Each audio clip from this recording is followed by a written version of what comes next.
This story comes to us from WAFB.com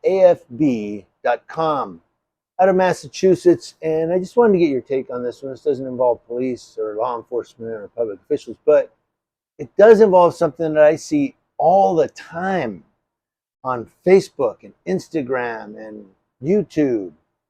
All the time I see these challenges, and I thought about doing the challenge for YouTube. I thought I'd like to do this challenge just for a video.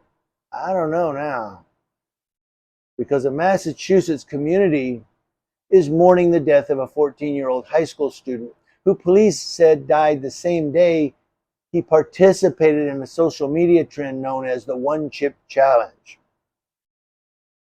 Harris Waloba, his family says he was a sophomore that took part in the challenge, which involves eating a single tortilla chip seasoned with the world's hottest peppers at Doherty Memorial High School. Several hours later, he was deceased.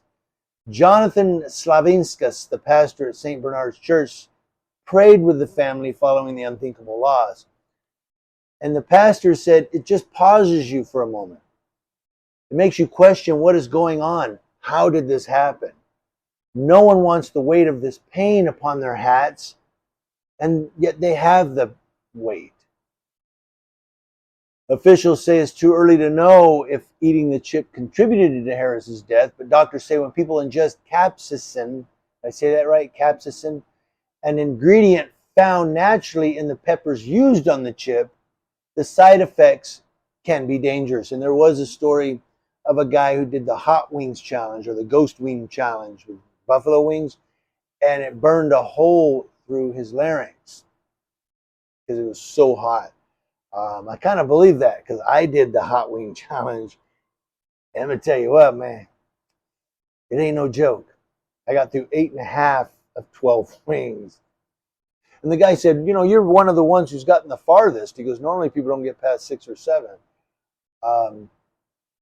Dr. Lauren Rice, chief of pediatric emergency medicine at Tufts Medical Center, is quoted as saying, sometimes we see people that will have a lot of chest pain or they'll experience things like palpitations as well.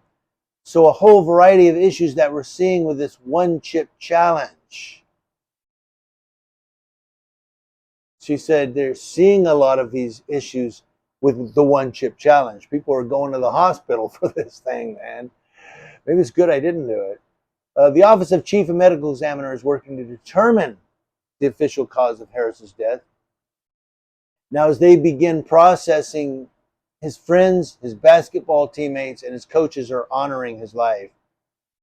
Douglas Hill, who coached the 14-year-old for St. Bernard's Church, he says the teenager was quiet and reserved, but finding himself on the court. He said, I think basketball provided a very specific environment for him where he could be free. He did all the things that mattered. And of course, the team is holding a charity event. And there is a clear warning on the back of the chip's packaging that indicates it is not intended for children. A warning on the Packy brand's website states that people who participate in the challenge should seek medical assistance if they experience difficulty breathing, fainting, or extended nausea. Now, the question I want to pose, and it's kind of a hypothetical question, or may require a hypothetical answer, is if they decide the chip contributed to his death through, heart condition or whatever, or causing something that caused his death, and they sue the company, can the company, do you think, and there's some legal experts out there that may see this, chime in, can the company escape liability by saying there's not only a warning on the packaging, but on our website we say seek medical assistance if you start, experiencing difficulties. So we've warned them, and they, whatever, It's kind of like McDonald's now, because that person sued McDonald's over hot coffee. Now they have the warning on their coffee cups. Warning, contents inside may be extremely hot.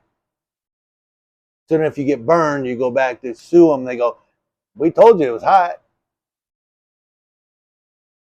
We told you the chip was not for people under 21. Huh? I don't know. What are your thoughts on that?